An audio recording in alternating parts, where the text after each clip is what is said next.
What up? What up? What up? Welcome to the GSMC Wrestling Laureate podcast brought to you by the GSMC Sports Network. I'm your boy E here, Eric Rodriguez, your host of the GSMC Wrestling Laureate podcast. Airs every night, Monday through Friday, 8 p.m. Pacific time, 11 p.m. Eastern time. Talking all things wrestling, AEW. We're talking about WWE, obviously. We're also talking about New Japan Professional Wrestling, some Stardom, some MLW, some just maybe some old school WCW, some ECW, and just everything under the sun in terms of professional wrestling. Hope you guys you guys are almost there. You guys are almost there. It's about that week. Tuesday is that day that you're like, all right, on my Tuesday I got Monday over with. Thank God. Kind of brush that off of my shoulder there. So, now we have Tuesday, Wednesday, tomorrow you get over that hump, and then we have Thursday and Friday. So we're almost there. We're almost there. So make sure, just stick with me, the GSMC Wrestling Lord podcast, and we'll get through a week. A lot of people have, I look forward to watching Monday Night Raw, or I look forward to watching NXT. Look forward to watching the GSMC Wrestling Laureate podcast. We can have a lot of fun. Obviously, tell me how you feel. Tell me how you're feeling in the chat. Tell me what you like about wrestling right now. Tell me what you liked about Money in the Bank. Tell me what you didn't like. Sometimes a little disagreement, builds for better content. But yeah, thank you for tuning in to the GSMC Wrestling Laureate podcast brought to you by the GSMC Sports Network. Your support means a lot to us. So please remember to Superman punch that like and subscribe button to the show. Also follow the show and the network, the GSMC Sports Network, on TikTok, Instagram, Facebook, et cetera, et cetera. We have a great show for you. We have a great show for you today on tap. Today we're going to do our WWE Monday Night Raw review. We're going to have our WWE NXT preview. We're going to talk about why AEW basically dropped the ball and how it was like the biggest mistake of why did you let CM Punk go. And segment 4, we're going to talk about Cody Rhodes, why he left AEW. And segment 5, we're going to talk about Tuesdays today in wrestling history. But before we move on to any of that, I want to remind you guys to use the tips and donations link at the gsmcpodcast.net. Shoot me your comments, questions, and concerns. Put your questions up on top so I can see it. Tell me what you like. Tell me what you don't like. Tell me some things about wrestling, some further, storylines that you want to see projected on Monday Night Raw, SmackDown. We're going to talk about Monday Night Raw right now. It was absolutely electric. It was absolutely awesome. It was probably one of the best episodes of Monday Night Raw within the Paul Levesque era, to be honest, because there was so much just twist. There were so many turns. There was, it was a lot. It was, we'll dig into that right now. It really does help the show, guys. Leave a positive review here at the GSMC Sports Network. We do love a lot of peace, love, and positivity, baby, all the way 110%. Like, subscribe, follow the show. Do it for yourself. Do it for the show. Most importantly, do it for your favorite wrestling fan. Your boy E here, Monday through Friday, 8 p.m., 11 p.m. Pacific time on the GSMC Sports Network. So yeah, let's dig on into our first segment. We're going to talk about our WWE Monday Night Raw preview. So we had a fallout, obviously, after a pay-per-view, you had the fallout from Money in the Bank. Monday Night Raw, obviously, you didn't really have any clear winners of the ladder match, but besides Drew McIntyre, but kind of blew it. He was the first ever person to cash it in on the same night after winning the briefcase and coming up empty. So, definitely think that was kind of crazy. But, after everything that's happened between Drew McIntyre and CM Punk, seems kind of fitting. Seems kind of fitting right now. Maybe WWE could be pushed, maybe they are pushing it just a little bit more than a lot of WWE fans would, kind of hope for. Like for me, I really did not want them to use the briefcase to kind of further the controversy, further the rivalry between Drew McIntyre and CM Punk. I feel like that can kind of develop itself on its own. If you're going to have the briefcase go out to somebody, it should be somebody who has the element of surprise. Like, you know what I mean? Like, I kind of knew when Tiffany Stratton won the briefcase for the women's side, I kind of knew. I was like, all right, we're not really going to have, like, she's that heel that's probably going to cash in on her friend Nia Jax on SummerSlam. That would probably be, my grand prediction there, sorry. But I feel like in the men's, you needed something different. Obviously, you had Damian Priest wait all the way to WrestleMania to cash in against Drew McIntyre. So it just would have been cool to kind of have that nuance, kind of have that unpredictability of the Ben's briefcase that hasn't really been there for, quite a long time. And I'm not, obviously the Money in the Bank briefcase is the Money in the Bank briefcase. It's going to be unpredictable either way. But imagine if Carmelo Hayes had it. If Carmelo Hayes had it, if Jey Uso had it, heck, even Andrade. It would have just been so like everybody would have had their eyes glued onto the TV. And I heard Money in the Bank honestly had a lot of criticisms. 5 matches, 3 hours. Come on, Paul. Come on, Paul Levesque. What are you doing, dog? Would like the WWE Tag Team Championships defended the night before. The World Heavyweight Champions, the Tag Team World Championships defended 2 weeks before. No United States Championship match, no WWE Women's Championship match, no WWE Women's World Heavyweight Championship match. So I don't. Yeah, It wasn't the best. It wasn't the best, but they still got some pretty good feedback. So yeah. So it started off, a lot of stuff from Money in the Bank to talk about, but got to move on to Monday Night Raw. SummerSlam is 3 weeks away from this Saturday. CM Punk comes out. He thinks John Cena, which is actually pretty awesome. I'm glad he kind of referenced how he kind of referenced the pipe bomb. Like he came out, he was blaming John Cena for basically for all his failures. Not really his failures, but why in terms of professional wrestling, there's some sort of politics, involved in that. So definitely love the fact that CM Punk came out, addressed his former foe. Now obviously now they're good friends. They're, as you grow up, you kind of get rid of that animosity, that ego. You get rid of that, that stick up your butt, and you're like, you know what, like maybe I shouldn't be like, maybe I should be nice to people, like you know what I mean. So I feel like once when CM Punk and John Cena finally kind of, they kind of closed the gate here tonight. And obviously John Cena wasn't there, but all the kind of hate was on Punk's side. So it was kind of, it's kind of cool to see that. So, I don't know. Something that I've also analyzed, and we're going to talk about it a little later on in the show with my segment 3. We're going to talk about you see CM Punk on Monday Night Raw. He's killing it. He's killing it. CM Punk's so prominent. CM Punk is so popular. He's so marketable that he's on both brands. He was on SmackDown. He's one of the only superstars on Raw that was like, all right, he returns, to Chicago on SmackDown, like, you know what I mean? Not a lot of people have that leeway. Not a lot of people have that, kind of that, stretch, kind of have that flexibility, so to speak. And, CM Punk, he's doing wonders for both shows. He could honestly carry Monday Night Raw by himself. And it just made me think, I was like, dude, I feel like AEW, even if you had CM Punk and all the controversy backstage with Jack Perry and the Elite and stuff like that, after All Out, I feel like they made a huge mistake getting rid of CM Punk, but we will, we're going to dig into that later on. Moving on. So CM Punk says consequences for all the stupid things that Drew McIntyre does deserves, all the actions that Drew McIntyre does, deserves consequences. Adam Pearce, he was asked by CM Punk to lift the suspension so CM Punk could finally fight Drew McIntyre one-on-one, which, obviously a lot of people are behind. Seth Rollins comes out. We all anticipated Seth Rollins. Seth Rollins, ever since CM Punk came back at Survivor Series last year, has kind of had the mat on for CM Punk. By all means, it's fair. It's fair. Um, Seth Rollins stated that he hated Punk for for sticking his nose in his business. And CM Punk, he did apologize, but as soon as he apologized, he started mocking, Seth Rollins. And, it was kind of crazy. It was kind of crazy. I liked how they kind of started the promo. I liked how they kind of left it open for CM Punk for always being CM Punk. Like the same reason why you love CM Punk, the same night he could do something that was like, dude, oh man, I kind of hate CM Punk.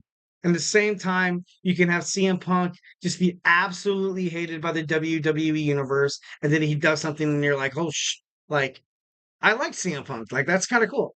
So, obviously, a lot of, different perspectives. CM Punk is a character within the professional wrestling industry that you can absolutely do anything with his storyline, and it just makes sense. You can't do that with a lot of people. Like, look what happened with Bayley.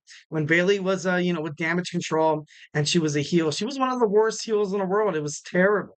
It was absolutely awful. It was, it felt I felt uncomfortable. So I feel like a lot of these superstars could, definitely, they have their own personality. And although it is, it's scripted, it's choreographed and stuff like that, but you still have to find the right place for the right moment. You have to, the right superstar for the right push, for the right storyline development, also for, just that role that you have to play. So, definitely love CM Punk within that. Um, Seth Rollins, he made it pretty clear that CM Punk is kind of now his enemy. It was kind of crazy. I thought it was kind of cool how he's like, actions do have consequences. I'm gonna snap your arm again. You know what I mean? Like, for putting your nose in my business. It was good. Honestly, I like that. We were teased to CM Punk and Seth Rollins before this whole Drew McIntyre thing kind of surfaced on Monday Night Raw. So, it's kind of cool to kind of see it become like full circle.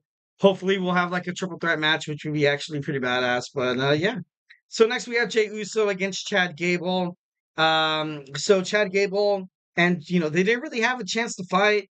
Kind of crazy, kind of sucks, but I don't know. I just felt like overall, you kind of had the Wyatt family once again hit a promo. That's the third time in a row someone came with, with the VHS tape to Michael Cole and Pat McAfee, wanting to play it in the trailer and stuff like that. So, it's to the point where, I do like the Wyatt Six, and I know, the old school mentality of how, Bo Dallas and how Bray Wyatt kind of like to structure their promos and stuff like that. But it's to the point where I feel like if we get a fourth promo in a row where she comes out and hands a, like a VHS tape, I think I'm going to lose my stuff. I think I'm going to lose my stuff. So Chad Gable was eventually left to die. You had Jey Uso who's like, yeet, and he just dipped out. You're like, dude, like, what are you doing? Dude, why'd you dip out on him? It was kind of, I don't know. I thought it was kind of funny. I thought it was pretty awesome. Chad Gable eventually did make it out. Once again, it was only Sister Abigail out there delivering the tape once again to Michael Cole. And finishing, oh my God, time is going by so fast. Finishing this up rapidly, we do have Sheamus. He had a promo where he, kind of talked about 15 years with him being in the WWE, asking him what's next. Bronson Reed confronted him, saying, Sheamus, you're stuck in the past. You can't move forward because you're left in the past. You're old, you're weak, you're brittle. You can't move up to Bronson Reed, as a competitor, so to speak. So then you have Seth Rollins, Damian Priest, Seth Rollins, he honored the gentleman's agreement, although he was screwed. He said, I won't come for your title. And then Damian Priest was like, you know what? Let's just throw that out the window. After I get done, taking down Gunther, I want to see us fighting again. Which I love that, because that match was pretty bad. That match was, just disaster after disaster after disaster. After the failed kickoff by Damian Priest, after Drew McIntyre, then the whole CM Punk thing, and it was like, I don't know. It was pretty crazy. It was pretty crazy. Next we have Sami Zayn come out, and then Bron Breakker once again spears mid sentence. Bron Breakker was like, you know what? Blah, blah, blah, blah. He comes out and he attacks Sami Zayn. I think I don't know what they're doing with this character, Bron Breakker. I don't know if they want him to be more like his uncle or to be more like his dad and Rick Steiner or Scott Steiner. But you got to figure something out. Ilja Dragunov came out. He protected Sami Zayn, and he challenged him to a match. So I thought that was pretty cool. And also you got a spot. You saw a spot of Jason Jordan, former tag team participant from not Alpha Academy. What is it? Oh my God. They were like oh my God. American Alpha. American Alpha. Him and Chad Gable were amazing. Absolutely amazing.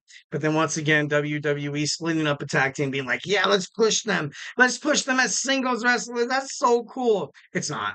It's not. Sometimes you gotta just let it go. Sometimes you just gotta let it go. Next, we had Judgment Day against Braun Strowman and the Awesome Truth. This wasn't really a match, more like a promo of why Braun Strowman is, he still continues to be a problem for the Judgment Day. And throughout the match, and something that I kind of thought about, and I'm going to be, really brief with this, is how the Miz has changed. The Miz has changed so much. Basically, the WWE World Tag Team Championships were lost because of Awesome Truth, and the Miz had nothing to do with it. He should have came out, probably turned his back on R-Truth. I know a lot of people are like, "Dude, what are you talking about, dude?" I feel like the way they're doing it right now is, kind of fitting, but especially with the division open up, the Intercontinental Championship, we don't know who Sami Zayn's going to fight next. You have Bron Breakker doing stupid stuff, doing stupid promos. Maybe it's time to, kind of insert The Miz into this again. The Miz is one of the best reigning Intercontinental Championship holders in the history of the WWE. So how fitting would it be for The Miz to kind of be like, you know what, I'm going to turn my back on Truth, go heel once again, fight Sami Zayn at like SummerSlam, or fight Sami Zayn going towards the fire. I don't know. I feel like that would be a, pretty good idea. So CM Punk was ordered to go home by Adam Pearce. Next week, we're just going to have Drew McIntyre and Adam Pearce. Should be interesting. Should be awesome. We had another Uncle Howdy. You had You had Bo Dallas being seen in Adam Pearce's office. Adam Pearce closed the door very subtly. Perhaps there's something more to be answered from that. Next, we have Katana Chance, Caden Carter, and Lyra Valkyria taking on Damage Control. Damage Control, picked up the victory. And then you had Sonya Deville, Zoe Stark, and Shayna Baszler kind of aligning themselves together. I think it's perfect. I think, with those three girls, like Absolution, kind of like you have Damage Control, they're going to be amazing. I feel like this is going to be the start of a beautiful relationship. Hopefully, Zoe Stark and Shayna Baszler win the WWE World Women's Tag Team titles. And lastly, Mommy came back. Mommy came back to confront Liv Morgan. Liv Morgan was scared shitless, and Dominik Mysterio, he got caught. Once when he finally gave in, he got caught. Actions have consequences, my boy. Sorry. So, love Rhea Ripley came back. Going to be interested to kind of see how they put her back in the title picture. But, that was WWE Monday Night Raw. All right, so we're going to move on. We have our WWE NXT preview. Do not go anywhere. We're going to dive deep into the subject matter, talking about analysis, talking about, projected storylines. So, hey, do not touch that button. We're going to be back in about, I want to say like 20 seconds. So, hey, do not go anywhere.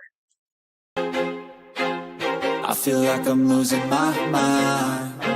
Is everybody in the world blind? Please, Lord, give me a sign, a sign. I feel like I'm losing my mind. Is everybody in the world blind? Please, Lord, give me a sign, a sign. I wanna be the greatest. Everybody on the fake shit. I look around and feel like everybody is the fakest. I make this every day and I'm impatient, hoping one day I blow up from the basement. Statement, the top is so vacant. I don't hear shit that I think is amazing. Waiting for my day when I'm playing sold out shows for 1,000 faces. Hey, give me that crown, get in my way and to be put down. It ain't your place, all this my town. If I want that shit, then I'll get it right now. I'm losing it, the noose it fits, I'm losing shit. A stupid myth, you choose to live or choose to dip. You choose to fight or lose your grip and lose a gift. I feel like I'm losing my mind. Is everybody in the world blind? Please, Lord, give me a sign, a sign. I feel like I'm losing my mind. Is everybody in the world blind? And we are back with the GSMC Wrestling Laureate podcast, brought to you by the GSMC Sports Network. I'm your boy, Eric Rodriguez here, your favorite wrestling fan with all your cool wrestling factoids, future storylines, all the action inside and outside of the ring, even behind the curtains. We talk about stuff, we talk about rumors. We talk about potential storylines. We talk about, maybe a company executive, like maybe going, I'm just kidding. No, we don't get that crazy. We don't get that crazy. Gotta, talk about all things wrestling. Which is awesome. Love wrestling. So, just kind of reiterate what we talked about. We talked about WWE Monday Night Raw. We had our review of that. It was a great Monday Night Raw. Absolutely electric. And we're going to jump on into our WWE NXT preview. But before we move on, I want to remind you guys that we get a number of questions from viewers like you that come in during the show. So to ensure that your question gets gets recognized. Make sure, you become a bigger part of the show. Make sure your question gets read on air from the millions of viewers. Make sure you tune into the GSMC Wrestling Laureate podcast. As a wrestling fan, you do have questions that pop up. Make sure you shoot it in the chat 1,010%. I love criticism. I love to be challenged. I love a lot of back and forth banter. This network also, we love you guys. We love the audience. We would be nothing without the audience. 1,010%. So don't be too shy, but shoot in the chat. Give me a shout out where you're listening from. Be like, hey, it's your boy Kenny from Arkansas or whatever. Like, who cares? Like, you know what I mean? Like, just talk to me. Just talk to me. Love your guys' views on certain stuff like that. Once again, the link is at the GSMC podcast on there. All right, so WWE NXT, we're going to talk about it right now. But before we get a chat, we have the GSMCpodcast.net, the GSMC Podcast Network, excuse me. Keep up the good work on the channel. Appreciate it. And shout out from South Bronx, brother BKL Contreras, a.k.a. Sports Entertainment Guy. Oh, my God. Talk about a promo like that. That was like, I feel like that was like a WWE thing. That was pretty dope. That was, giving a shout out to my brother BKL Contreras, aka Sports Entertainment Guy. Absolutely love that. 1,010%. Keep chatting, keep, sending your chats like that. Honestly, I gotta be honest, that gave me goosebumps. Look at that. Look at that. It gave me some goosebumps. No, but it was pretty awesome. It's pretty awesome. Keep sending the chat. Absolutely love that. So let's talk about our WWE NXT preview. So obviously, kind of like Monday Night Raw, how it was a fallout from Money in the Bank.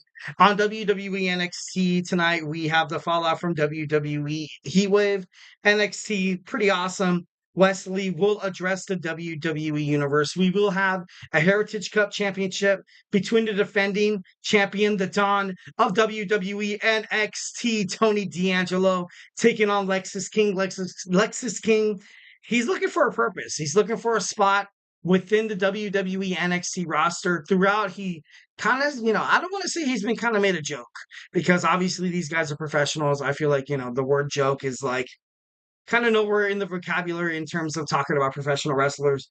But Lexis King, I feel like if it's, if it's his time to step up, I feel like it's got to be right now. Wesley cannot challenge for the NXT North American Championship. If the Dawn loses tonight, you can bet that Tony D'Angelo will challenge Obafemi for I think their next pay-per-view was announced on X. I think it's going to be September 9th, September 1st at No Mercy NXT. So definitely make sure it's going to be pretty awesome. Love that. Tony D'Angelo is, he's electric. Love the whole, the fan kind of thing like that. Definitely love that. I think it's super cool. Next, we have Ariana Grace taking on Carmen Petrovic. The two tag teamed on the pre-show of NXT Heatwave and defeated Jasmine Nix, also JC Jane, which was actually pretty surprising. Which was, I'm not going to say it's too surprising, because, Ariana Grace and Carmen Petrovic are Canadian natives. They had the pay-per-view in Toronto, Ontario, Canada. So I thought it was pretty cool. Looking forward. I definitely think this is going to be a match that's going to be paid attention to by WWE NXT General Manager Ava. I think the winner's going to take on Kaylani Jordan, who successfully, retained her WWE NXT Women's North American Championship. Next, we have Tyson DuPont and Tyreek Igwe going against Gallus. We have Brooks Jensen sits down with Ava. This is pretty big. Brooks Jensen was seen outside of WWE so many times. He was seen being arrested. He was seen, kind of backstage. He was seen coming out during the crowd, interrupting the style. Like even Vic Joseph was kind of, it's the whole way they're kind of promoting it is pretty badass, because it seems it blurs the lines of reality and professional wrestling, which, it's a moneymaker. It's a moneymaker in terms of professional wrestling. And we have Brother Bay Contreras, the entertainment gun. Hey, don't mind me. I'm just here to entertain, plus talk about it, wrestling style. I love that. I think that's pretty badass. Keep sending chats, bro. Keep doing it. Love that. Absolutely, 1,010%. So Brooks Jensen is going to sit down with the general manager of NXT, Ava, and should be pretty awesome. Next, we have the OC taking on OTM. OTM obviously represented, well, not represented by Jada Parker, but Jada Parker, man, ever since losing that ladder match at NXT Battleground, she's been on a tear. She's been on an absolute revenge tour. Live revenge tour. I'm just kidding. No, no, she's been on a revenge tour from WWE NXT, thinking that she can, she's better than Mi Chen. She defeated Mi Chen in a street fight last week on WWE NXT. But, you're kind of going against, you know, you have OTM against the OC. Obviously, there's some animosity between that personal, bragging rights. I like Carl Anderson and Luke Gallows. Definitely think that they should have deserved more. Once when they made it onto the WWE, main roster with AJ Styles as the Good Boys. Well, not the Good Boys. They were the Good Brothers. Sorry, the Good Boys. I think that's a movie actually. But you had the Good Brothers go out there. You had Mi Chen, AJ Styles. I feel like that stable could have been a little more successful than it actually was. I feel like it wasn't really pushed, so to speak, like the bloodline. The bloodline was pushed so much to the point where you kind of saw stables like the Hurt Business, Bobby Lashley, Cedric Alexander, MVP, and Shelton Benjamin kind of falter to it. You also saw tag teams like the Street Profits kind of fall. You also, once again, talking about the OC and AJ Styles, Luke Gallows, and Carl Anderson kind of suffer from how hard they really honestly wanted to push the bloodline. And it worked. It really honestly worked in terms of the heavyweight division. But when you think about the tag team division, you're kind of like, okay, so you put the belts on Jimmy and Jey Uso for so long. So where does that lead the tag team titles?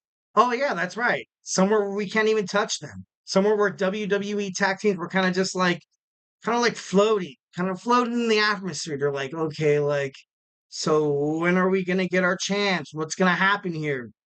And the fact that they had never got their chance is the reason why most of the WWE audiences forgot about them. If you're not on TV in terms of professional wrestling, you're going to be forgotten about.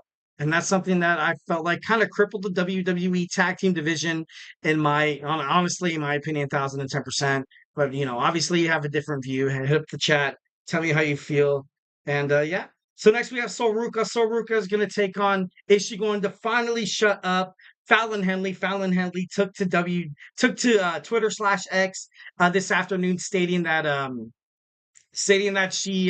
that Sol Ruca blew her chance. Sol Ruca had a chance to be one of the greatest, but couldn't really get it done. Couldn't honestly get it done. Kind of sad, kind of sucks because I love Sol Ruca. I think she has a pretty bright future ahead of her. But yeah.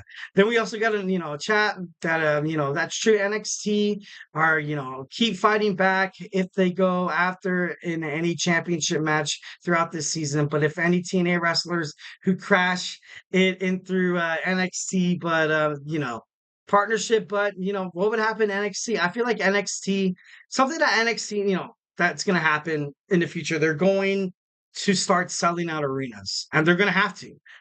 I feel like ultimately this partnership with potentially the NWA, and yeah, that is up in the air. That is up in the air with the National Wrestling Alliance, also TNA. You're going to have those, those promotions kind of sell out big stage arenas that WWE NXT never really had to do before, because it's always been balanced in Full Sail Academy. Obviously, if you attend Full Sail University, you could have a chance in terms of journalism, communications majors. You have a chance at kind of dabbling your pen in terms of sports journalism within the WWE throughout WWE NXT. But I feel like it's important. I feel like this whole collaboration between WWE, NXT, and TNA is just a way for TNA to kind of finally be, its own entity. It's been reported, by multiple sources, Cage Side Seats, Ringside News. Also, I think I read an article on SportsIllustrated.com. Don't quote me on that. That, NXT, it's NXT. Something that I also noticed from the NXT pay-per-view on Sunday is that they don't say WWE anymore. You don't say, oh, WWE, NXT. It's just NXT.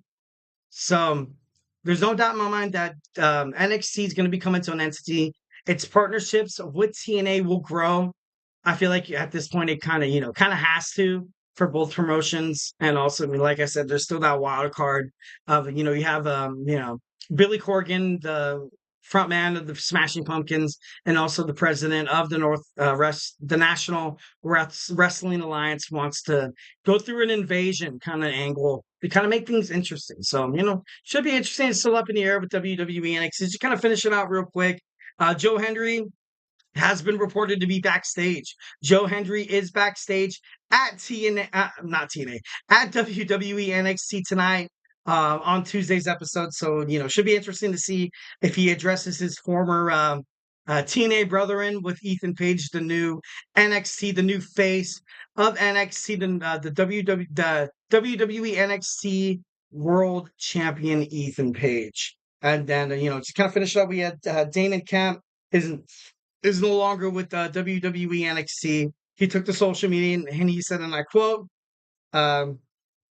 as of today, I am no longer under contract with WWE. Forever grateful for the people that I have met and the experiences I have had. So definitely love that for Damien Kemp. Kind of sucks. He was a member of the No Quarter Catch crew. Once again, once when Drew McIntyre, Drew Gulak kind of left NXT. I felt like this stable was kind of left out to die, but that was obviously that's my opinion. That's my opinion. Next, we're going to move on to our third segment, AEW's biggest mistake in their whole entire lives of letting go of CM Punk. So, guys, do not go anywhere. We're going to talk about the subject matter. So, yeah, let's do it. Looking for your daily fix of sports talk without having to pay for it? GSMC Sports Network is available on YouTube. Just search GSMC Sports Network. Get your fix of daily sports talk shows on YouTube, absolutely free. NFL, college football, NBA, MLB, MMA, UFC, fantasy football, and so much more. GSMC Sports Network has shows running all day long, with new sports shows starting every 2 hours. Just like on your favorite cable sports channel, except GSMC Sports Network is absolutely free. Just search GSMC Sports Network on YouTube to catch one of your new favorite shows, like the GSMC College Football Podcast, Chip Shot Football Podcast, Hoops and Heels Women's Sports Podcast, GSMC Basketball Podcast, and so many more. Check it out for yourself. GSMC Sports Network, now available on YouTube absolutely free.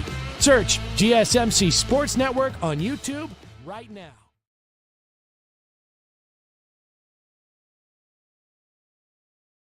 And we are back with the GSMC Wrestling Laureate podcast, brought to you by the GSMC Sports Network. Just kind of reflect on what we talked about real quick. We had our WWE Monday Night Raw review. We had our WWE NXT preview, and now we're going to jump on into AEW's biggest mistake of letting go of CM Punk. But before we get into that, I want to remind you guys to use the tips and donations link at the gsmcpodcast.net. Shoot me your questions, comments, and concerns. Tell me what you like. Tell me what you don't like. Tell me what you want to see in terms of future storylines, maybe some future champions, maybe your predictions for WWE SummerSlam. But yeah, it's all gravy. It's all gravy, baby. Once again, leave a positive review here at the GSMC Sports Network. We do love a lot of peace, love, and positivity. Also, remember to Superman punch that like and subscribe button. Follow the show. Follow the network, GSMC Sports Network. Once again, tell me how you feel at the gsmcpodcast.net. All right, so let's go ahead and dig on into our segment. We're going to talk about how CM Punk basically, him getting let go of AEW was probably the stupidest thing that AEW could possibly do. All right, so CM Punk had an altercation with Jack Perry in London at All In, and it was reportedly so that it was not the only reason why Tony Khan's promotion of AEW ultimately kind of let CM Punk go.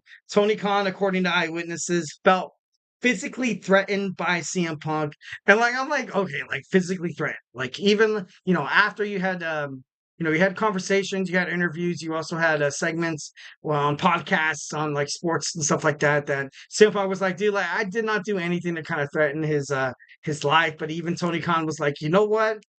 Like I don't know if he we all know how CM Punk is. We're wrestling fans. We all know how he is. Could be a little confrontational at times. Could be a little demanding. Could perhaps one of those people that has a creative control clause in their contracts like Hulk Hogan did with WCW. But, I know Tony Khan is a good owner. He's a good owner. He generally cares about his superstars, but just because he's a good owner doesn't necessarily mean he does great for the company. And a lot of people, well, not a lot of people, a lot of sources in terms of professional wrestling, you read articles and stuff like that, and you're like, man, you know what? Tony Khan, he's a great guy, but perhaps, like sometimes in the world of, even in the business world, you might have a boss that's too lenient, turns the other cheek from time to time, way so often. That's a little bit too nice. And you're like, oh my God, I freaking love that guy. Like, that's so awesome. But at the same time, like, you could get taken advantage of. I'm not saying 1,010% that's what CM Punk did, but I definitely think obviously there's a lot of other factors that kind of go into it, and we're going to talk about them right now. I feel like Tony Khan was never able to kind of communicate effectively or reason with CM Punk because that was his problem with WWE to kind of begin with. So when when you think about that and when it's kind of been confirmed, you're kind of like, oh, okay, now it kind of makes sense. Now it kind of makes sense why CM Punk never really made it within AEW. Obviously, you kind of had Cody Rhodes start with the Young Bucks, the Elite, Kenny Omega. Like, it's just not the same. And the president, Tony Khan, it's like to the point where you have to consider who the hell you're trying to complain to. And CM Punk, like we all know, like he likes to push the limits. He likes to push the envelope a little bit. Like at the same time, you're like, why do you do that, CM Punk? Why?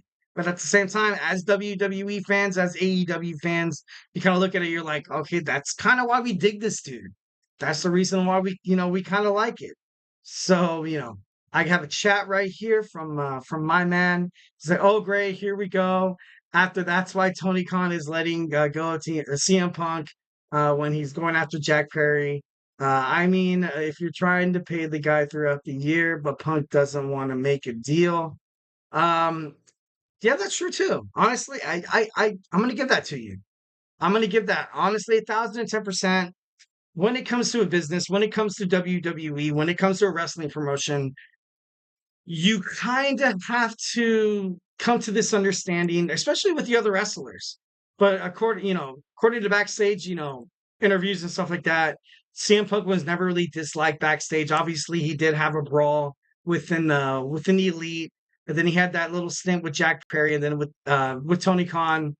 CM Punk, obviously, as a younger guy, when he came back to WWE, he apologized. He was like, look, like, he didn't say he was the B word, but he was like, dude, honestly, I was kind of being a little B. Like, I'm man enough to admit whenever I'm wrong. And maybe perhaps he did learn his lesson going into a more, kind of like an outsourced, kind of more, not distinctive wrestling promotion, a little more, I don't want to say reproach because at the time you have AEW trying to establish their name, trying to establish the creativity, trying to establish the way that they want their promotions to kind of go. And then you have CM Punk come in. Obviously, everyone's super excited to see Punk. WWE fans, wrestlers backstage. You have a bunch of fans backstage. It's hard. It's something that wrestling that, you love it for the same reasons, kind of, you love CM Punk for the same reasons, kind of why you hate him. It's because he's not afraid to kind of push that envelope. And when he hits those promos where he mentions, and still to this day, he's still talking trash about AEW. And then when he was with AEW, he was talking trash about the WWE. That's just CM Punk. That's just the way he is. That's just his character. That's his persona. Absolutely kind of crazy. But, while announcing Punk's departure on Collision, you can see the anger in fans. You can see the anger in fans from Tony Khan. They took Tony Khan has some giant wibbles going out there, and he was like, you know what? Although, Collision's in Chicago, CM Punk's hometown, I'm going to walk out there and tell him what's what. CM Punk is no longer with the company. For the first time in my career, I have felt threatened. And a lot of fans were absolutely irate. You read reviews online. You check out some Reddit views about the whole CM Punk and the whole, Tony Khan kind of relationship within AEW. And Warner Brothers Discovery gave the green light show for AEW Collision happening on Saturdays, mostly because CM Punk. But once when CM Punk left Warner Brothers Discovery, they were kind of like, all right, yeah, that's cool. Yeah, we won't cancel you guys, and no, we support your decision of letting go to CM Punk. But in reality, they didn't. They didn't. Who would want to? Do you see CM Punk right now on WWE? He can create a show on his own. Monday Night Raw is basically the CM Punk show without the Judgment Day kind of drama. CM Punk could go out there, create promos. He can kind of dictate a show all around him throughout 3 hours. That's pretty damn impressive. So, I don't know. It's kind of crazy. Another altercation, including the Hangman Adam Page, Kenny Omega, and the Young Bucks, kind of happened. Cody Rhodes, after he departed from AEW in 2022, and then you had the brawl happen September of 2023. I don't know. Could Cody Rhodes have kind of been the glue to kind of hold AEW, the Elite, Tony Khan, and CM Punk together? Cody Rhodes was kind of like, he kind of kept that professionalism. He left AEW for personal reasons. And we're going to dig into that in our next segment. But I don't know. It's just kind of crazy. I don't know. CM Punk is he's a show in and itself. He went from taking shots at WWE, taking shots at AEW now. CM Punk, he is a little injury prone. He's getting older. He's up there. But was it the right decision for AEW to kind of let him go? Honestly, at this point, I don't really see it happening. Like I said, Cody Rhodes leaving. Cody Rhodes and CM Punk were pretty close. They were quote unquote dinner buddies and stuff like that on the road. And then when you kind of have that glue, when you kind of have that, like, all right, Cody, as soon as you leave, I can't say stuff. I can't say anything about where my character is going. It's in the hands of these two guys, Matthew and Nicholas Jackson, also Kenny Omega. And Cody Rhodes is like, you know what? I feel for you, CM Punk, but ultimately, I kind of want to go back to WWE because I am having my own issues with this promotion that I have created. So a lot of drama, a lot of stuff. Obviously, not a lot of perhaps maybe it might be a little scandalous thinking that there could be a little of a little jealousy, a little stick it to you that once when Cody Rhodes came to WWE, they're like, look, AEW couldn't do it, but we're gonna put Cody Rhodes on the map and we're just gonna stick it to AEW. That possibly could have been it as well. I'm kind of crazy. All right, guys, do not go anywhere. We're going to talk about our next segment. We're going to talk about why Cody Rhodes left AEW. Do not go anywhere. Grab your favorite snack, grab your favorite beverage, and let's talk about some good old-fashioned wrestling. So, hey, stay beautiful and stay tuned.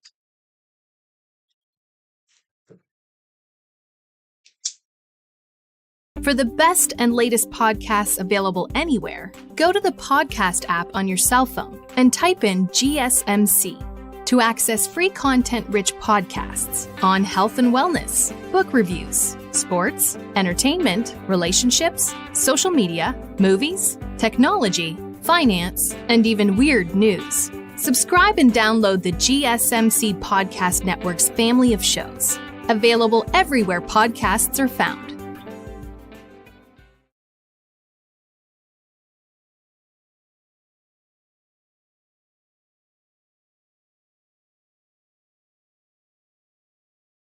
And we are back with the GSMC Wrestling Laureate podcast, brought to you by the GSMC Sports Network. I'm your host, Eric Rodriguez, here, your favorite wrestling fan in the whole entire world. Make sure you tune into the GSMC Wrestling Laureate podcast, Monday through Friday, 8 p.m. Pacific time, 11 p.m. Eastern time, talking all things wrestling. Love a conversation. Absolutely love, especially with you guys talking about wrestling. 1,010%. Shoot me your comments. Any chat is highly appreciated. Just kind of reiterate what we talked about real quick. We had our WWE Monday Night Raw review, WWE NXT preview. We also talked about how AEW kind of screwed up letting go of CM Punk despite all the animosity, all the drama and stuff like that backstage. So let's talk about why Cody Rhodes left. One entrepreneur, one pioneer, of professional wrestling leaves, and the other one kind of follows. All right, so Cody Rhodes obviously left AEW to go to WWE. Not really much of a surprise there.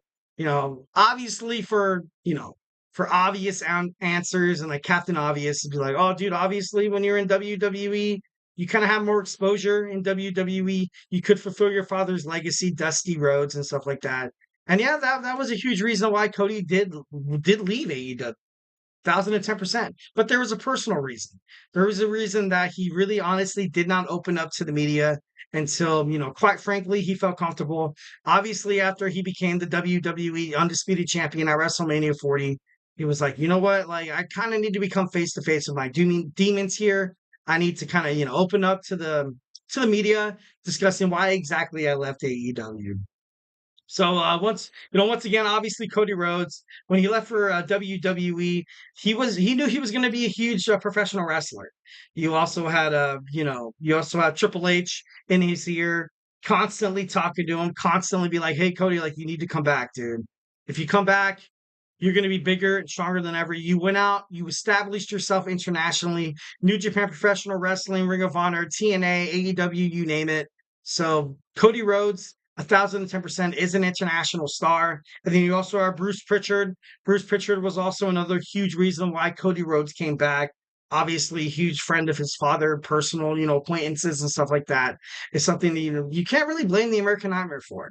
Like you see a sinking ship. And I'm going to get into that a little later. You see AEW, although you helped created it, it gets to the point where you kind of see where it's going.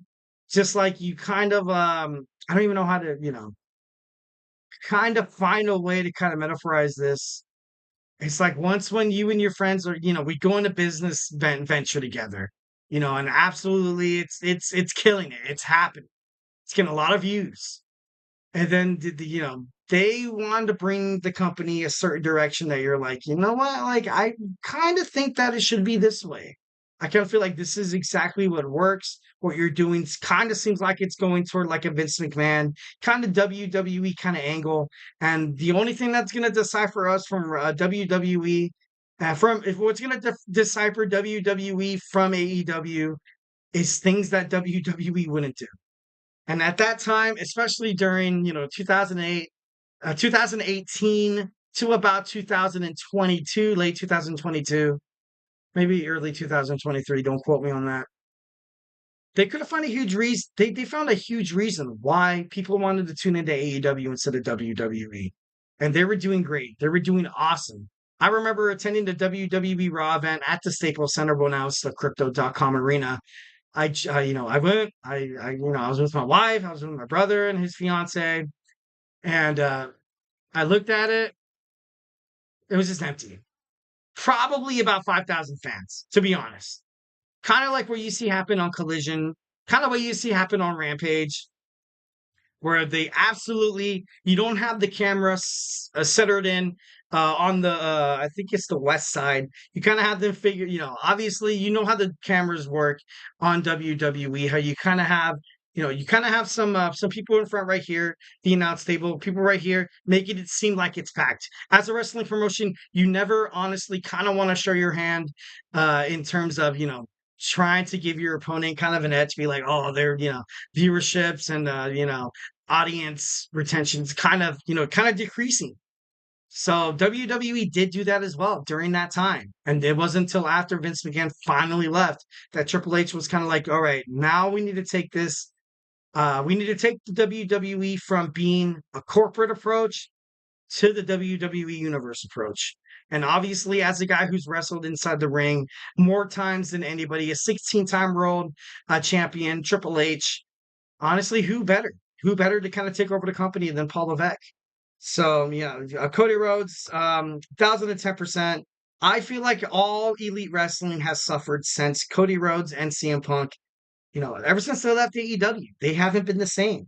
The Young Bucks, Kenny Omega, Cody Rhodes, they served as the company's EVPs. Following AEW All Out, after winning the AEW World Championship, you had a media scrum alongside. CM Punk was sitting with AEW President Tony Khan, not directly naming them, but he talked about Colt Cabana and also Hangman Adam Page and also the Elites. After that happened, the Elites confronted CM Punk in his dressing room, and it was turned into an absolute brawl. Absolutely crazy. Pretty crazy. Speaking on the MMA Hour, Cody Rhodes, when found out the news about the brawl, was disheartened. And he said this, and I quote, this wasn't the vision, well, how I envisioned how AEW would grow. And it's true. It's true. 1,010%. As soon as he left, it kind of went to shit. Kind of with the, sorry, excuse me. Kind of with the crap there. I feel like Cody Rhodes was one of the glue that kind of held professionalism together, kind of held the EVPs, kind of held Omega, held the Young Bucks, held Tony Khan, also kept CM Punk in check. You kind of need that guy. Obviously when, kind of relates like if you go to a party and you're like, dude, okay, I'm going to go with my friend. But if my friend was here by himself, I feel like these other guys would kind of eat him alive. You're kind of that bridge. You're that bridge that you need to establish respect amongst the two. And then that creates awesome. That creates awesomeness. I also have another chat right here. AEW because of other talents. I left AEW because of a personal reason. It's called personal issues. Ouch. Shame. AEW is a shame. I love AEW to a certain extent, but I agree. I feel like AEW kind of shoots themselves in the foot, here and there. Obviously, you kind of have the Young Bucks. Ever since the Young Bucks took over as EVPs, they don't have that pop like they used to have in New Japan Professional Wrestling, where everyone was like, damn, these guys, these brothers, Matthew and Nicholas Jackson from Rancho Cucamonga, California, are absolutely killing it. They're absolute dogs. Like, you don't see that anymore. You don't get that same feeling. And me as a wrestling fan, 1,010%, I hate it. I hate it. I'm pissed. I think it's terrible. I think definitely AEW could do a lot better. It's just insane how it kind of all, they're still a young company. And the views that they are having right now tower over TNA, Ring of Honor, National Wrestling Alliance, Stardom. So it's not like they're that bad. But it's to the point where if you want to try to contend with somebody like the WWE, which nowadays I feel like in terms of the sports entertainment industry, in terms of professional wrestling, you can't. You can't hang with the WWE. You can't. Why would you try to compare to WWE? You're like, oh, like, what do you like? That's like if you're driving a minivan and you see, next to you pulls up a Ferrari and you're like, oh, I'm going to totally take this guy. I could take this guy. I got him. Even if he gives you a 10-second start, even a minute, maybe even an hour. If he gives you an hour head start, he's going to catch up to you and he's going to beat you because it's just better. It's a better product. It's not rocket science. It's crazy. So, I don't know, kind of crazy. Despite the rumors that Cody Rhodes left the company due to a deteriorated relationship between the EVPs, he admitted that he had, Cody Rhodes admitted that he did butt heads with the Elite in terms of wrestling philosophies and stuff like that.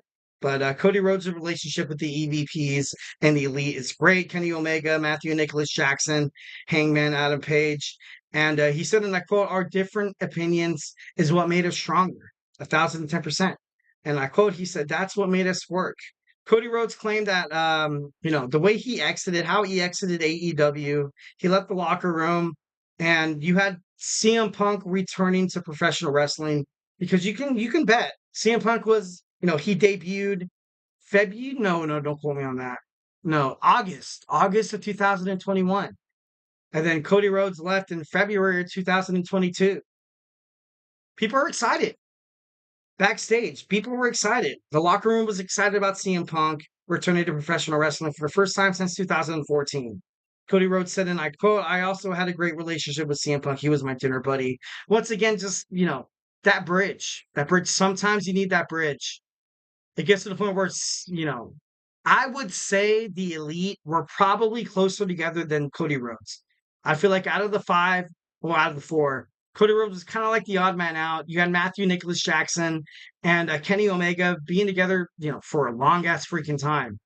Then Cody Rhodes, he was like, all right. CM Punk trusted Cody Rhodes. He trusted Cody Rhodes. And then as soon as he left, butted heads, not surprisingly, with the Elite and also Tony Khan. So, kind of crazy. The controversy surrounding the backstage brawl between CM Punk and the Elite, it was difficult for Cody Rhodes. Cody Rhodes, he thought to himself, he's like, his legacy, the legendary that, the legacy that they built for AEW is absolutely tarnished. And during CM Punk and Cody Rhodes' time in AEW, the ratings from August of 2021, February 2022, when Cody left, it averaged about 1 million viewers. After Cody Rhodes left, and it was just CM Punk from 2022 to September of 2023, when CM Punk got fired, it was 900,000 to 990,000. It hit a million on separate occasions. After CM Punk left in 2023, they went from 900,000, 800,000, 700,000, 600,000. The word a million in terms of professional wrestling ratings in AEW is abysmal. It's gone. It's never going to happen again. Never going to happen again. It's, it's kind of crazy. And, did Cody Rhodes kind of see this coming after he kind of saw like where the elite wanted to bring the company? Yeah, that could happen 1,010%. But, maybe that's why he got the hell out. It's crazy. Well, guys, do not go anywhere. I'm kind of running over time a little bit before we get to Emerald Soccer Podcast at 9:30. So we're going to talk about real quick. We're going to talk about Tuesdays today in wrestling history. So, hey, do not go anywhere.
And we are back with the GSMC Wrestling Laureate podcast, brought to you by the GSMC Sports Network. I'm your favorite wrestling fan, Eric Rodriguez here, the host of the GSMC Wrestling Laureate podcast. Just kind of reflect on what we talked about. We had our WWE Monday Night Raw review. We had our WWE NXT preview. We talked about why CM Punk got fired and how it was a huge mistake by AEW of letting go of CM Punk. Basically, sealed their fate, killed their ratings, and also why Cody Rhodes left. Why Cody Rhodes left. And now we're going to talk about today in wrestling history. So let's go ahead and dig on into that. A cute little photo of the elites and also Cody Rhodes to remind you guys that, Cody Rhodes is awesome. Obviously when you have you kind of rise above the hate. John Cena reference. Hello. But now we're going to move on into our today in wrestling history. So let's go ahead and doggone do it.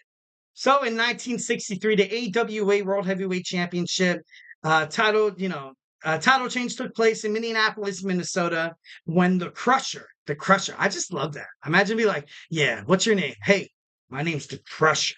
The Crusher defeated Vern Gagne for the AWA World Heavyweight Championship. Definitely got to touch. Definitely got to, pay your respects to some of the old guys that kind of paved the way. Definitely love that. 1985, you had the Rock and Roll Express, Wiki Morton, and also Robert Gibson win their first NWA World Tag Team Championship with the win over Ivan Koloff and also Crusher, Chef, and Shelby, North Carolina. Wow. Crusher. We went from the Crusher, Crush Chef. Man, why don't they make wrestling names like that anymore? That's crazy. Like Crusher. What's your name? Crusher. No, I think that's pretty badass. Obviously, you have the Rock and Roll Express, one of the best tag teams in the whole entire world. I believe they were in my final four. I did a WWE, I did all of wrestling. I did basically all of wrestling. The top tag teams. I started off with the Sweet 16 down to the Elite 8. Talked about the final four, and the final two was between the Wild Samoans. And was it the Rock and Roll Express? I could be wrong. Don't quote me on that. Damn it. I think it was. I gotta look back in my. Make sure you check out those videos. Go ahead and Google it right now. Be like, hey, who won Eric Rodriguez? Who does Eric Rodriguez, think is the best wrestling tag team of all time? These guys were absolutely dominant. They won so many titles within the within the NWA in terms of tag team wrestling. Kind of built up the future, kind of built up the legacy, kind of built up what it takes for a successful tag team to run in terms of professional wrestling. These two guys did it right. They did it the best, and they are absolutely 110%. They made it into the WWE Hall of Fame. Obviously, no freaking surprise, but, love the Rock and Roll Express, 1,010%. Next, we have in 1986, you see the Fabulous Moolah defeated Velvet McIntyre for the WWF Women's World Tag Team Championship in Sydney, Australia. McIntyre had defeated Moolah for the title just 6 days earlier. Talk about a title change. Talk about a title change. You have the longest reigning WWF Women's Champion right there within the Fabulous Moolah.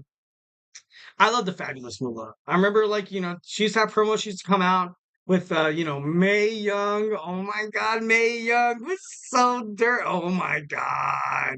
She was crazy. She was crazy. And, I was brought up during the Attitude Era. 1,010%. I was brought up during the Attitude Era. And I remember watching the what was it? 1998 Armageddon when the Cat fought somebody in a mud wrestling match, and then Mae Young came out and she was like, it was crazy. It was absolutely, that was WWE back in the day. It was crazy. But, Fabulous Moolah, a lot of young women's wrestlers obviously looked up to this woman. She was amazing. The longest reigning WWF Women's Champion of all time. Her accolades don't go any short of that. She was part of the AWA, I believe. Don't quote me on that. I think she touched on the AWA. I'm not too sure. But this girl was impressive. This was before women's wrestling was women's wrestling. This was, that all right, we have two girls that can actually go at it, fight in matches and stuff like that. Or we could totally, kind of subject them to, but I know, obviously this is a wrestling podcast. Don't want to send any scandalous ideas out there. So I'm going to keep it short. But I just think it's kind of cool. I just think it's kind of cool how Fabulous Moolah, she definitely deserves all the respect. It deserves all the smoke. One of the best women's wrestlers of all time. You can't tell the story of the women's revolution. The first one with Lita, Trish Stratus, Molly Holly, Victoria from WCW. And then, of course, you have the Nikki Bellas, you have the AJ Lees, the Caitlins, you also have Beth Phoenix, and now you have, you had the Sasha Banks, Charlotte Flair, Bayley, and now you have the Becky Lynch, Liv Morgan. You can't tell all these girls' stories. You can't give them, much, well, you give them respect. But there had to be a pillar. There had to be a pillar. I was like, you know what? Women could go out there and kick ass too. And Fabulous Moolah, she was fabulous. She was amazing. All right, so in 2000, WCW Bash at the Beach. You saw Hulk Hogan leaving WCW for good. Vince Russo claimed that Hulk Hogan refused to lose to Jeff Jarrett, while Jeff Jarrett was defending his WCW World Heavyweight Championship. And, it was just, oh man, this was huge. This was huge. I remember seeing highlights of this. I watched it.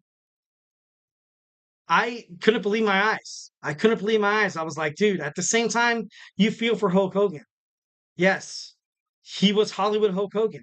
After he left, obviously the NWO wasn't the same. Kind of crazy. Is it crazy that WCW failed shortly after this? No. This was the beginning of the end for WCW. You had Hulk Hogan, too proud. Obviously, he had a creative control clause in his contract. He did not want to lose to Jeff Jarrett. Why? I don't know. Pride, ego. Yeah, that seems about right. That sounds about Hulk Hogan in his late 30s. Yeah, dude. Hulk Hogan, you gotta own up to it, dude. Hulk Hogan, Vince Russo, Eric Bischoff. If you're watching that documentary series on Vice of Who Killed WCW, these three guys were a huge reason why. because someone's like, "Oh, let's do this, let's do that," and Hulk Hogan was like, "Well, I'm in the freaking ring, brother. I know exactly what's going on. I know what the fans want, brother. Yeah, brother. Dude, stop, Hulk Hogan. You were past your prime, and you couldn't lose this. You couldn't like follow directions. You couldn't, obviously a lot of animosity between the two of Vince Russo and Hulk Hogan. So then you saw Jeff Jarrett come out, absolutely lay on the floor. Hulk Hogan demanded the mic. He was like, "Come here." Looked Vince Russo. Vince Russo tossed the title. He threw the title at Hulk Hogan.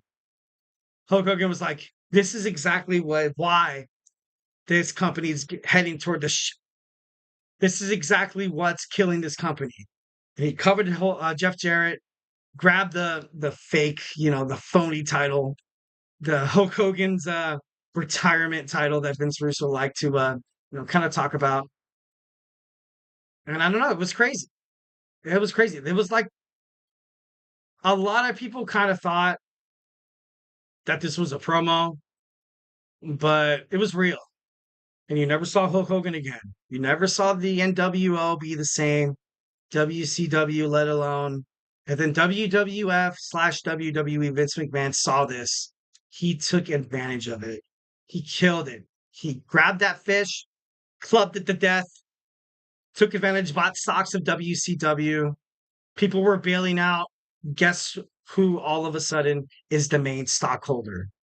Vincent Kennedy McMahon. Kind of crazy. Huge reason why WCW faltered was one match. Absolutely crazy. So much when Jeff Jarrett laid down simply to give Hulk Hogan the pin when Hogan walked out of WCW for good. Vince Russo came out. We had Jeff Jarrett and Booker T. An impromptu WCW World Heavyweight Championship match where you saw Booker T win and becoming the new WC five-time. I don't think it was 5-time right then, but he was a five-time WCW champion. Gotta love that. I got another chat from my boy. I never forgot about Tuesday Night Titans, but damn, that history in Tuesday Night in 1984 until I watched through video until I was born in 1991. That's how powerful wrestling is. 1,010%. That's something that, I was born in 1992. I kept tabs on. I became a huge fan of professional wrestling probably when I want to say like 7 or 8.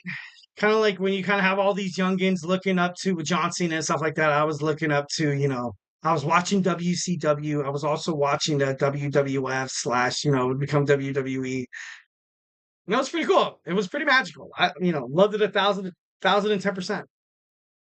All right, in 2001, today in wrestling history, 2001, one of the most wildest Monday Night Raws in WWE history, the debut of ECW faction and also the formation of the Alliance. The APA defeated the Dudley Boys for the WWE Tag Team Champions. The team of Chris Jericho and Kane fought against Mike Awesome and Lance Storm. That was interrupted by ECW's Tommy Dreamer and Rob Van Dam making their debuts. And it was a beatdown. It was a complete beatdown. The audiences, they were going crazy, absolutely crazy. And to save Kane and Chris Jericho, you saw the Dudley Boys come out. You saw Raven. You saw Taz. You saw Just Incredible and even Rhino rush to their aid. But as soon as they got in the ring, they pulled that turn. I was like, oh, shit. And then it was like a beatdown. You essentially had a 10-on-2. It was crazy. Poor Chris Jericho, poor Kane. I'd be like, dude, when I signed up for this, I didn't think I was getting my ass kicked. But no, it was crazy. It was absolutely pretty crazy. And then you saw a promo with Shane and Vince where they started a short alliance, a fake alliance. WCW was aligned by ECW. You had Paul Heyman. You had Stephanie McMahon. You had Shane, all just tormenting the father, Vince McMahon and stuff like that. You saw WWE in a delicate state, as the babyface would be. It did. This whole promo, I feel like, and this is my opinion, 1,010%. I think it didn't start too bad. Obviously, it ended. There was this building blocks of worse. Embarrassing WCW superstars. Yes. ECW superstars. Yeah, they can't hang with WWE superstars. WWF Vince McMahon's like, nah, let's bury them. But, it started off pretty cool. But then, obviously got effed. Kind of sucked. Kind of terrible. I don't know. It didn't start off too bad. WWE was the darling. They were the David and the Goliath, the Bible story and stuff like that. They got all the attention, they got all the fans, they got all the support. So, good for WWE, good for Vince McMahon to kind of swing it that way. Back in 2017, we're going to talk about, WWE's Great Balls of Fire in Dallas, Texas. Just going to touch on this. Brock Lesnar defeated, Samoa Joe. I watched this match and I was like, dude, why didn't Samoa Joe win? I felt like Samoa Joe should have won. I don't know. WWE loves Brock Lesnar. I'm kind of banking on him never coming back to the WWE. I don't know if that's for personal reference or if that's just for, everything that's happened with the allegations with Janelle Grant. I'm not too sure. And we have a comment. The OMG reminds me of DX territory march to the WWE headquarters with the goddamn tank. Oh my God. Why do you got to bring up the tank, bro? Why do you got to bring it? Oh, that was freaking awesome. Oh my God, that was great. That was great. I was a DX guy. I do love the NWO and definitely one of the strongest factions in the world.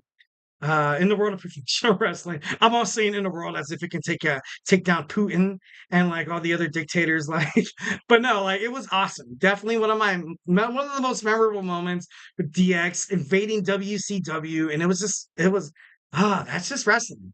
I can tell you, my man, that you were an attitude era kind of guy, man. Tune into my show, man. I want to talk to you more and more. Don't want you to leave. Don't leave me.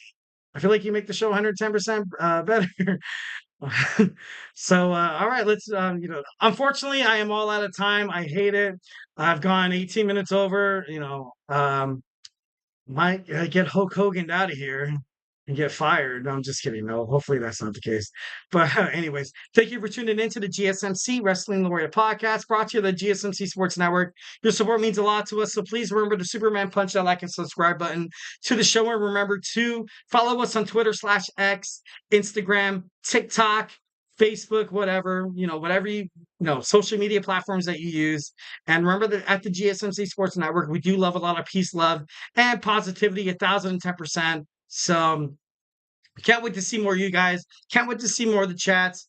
Obviously, the show is nothing without you guys. 1,010% the audience is with you guys. Support the GSMC Sports Network. We have a lot of passionate podcasters here at the GSMC Sports Network. If I haven't made you a wrestling fan by now, we have my boy Nelson with the Basketball Podcast, my boy Chris with with GSMC Fantasy Sports. Fantasy football is coming around, and if you want to find out who's going to be your round picks, the top 1, 2, 3, 4, 5, make sure you watch that show. It's going to be pretty dope.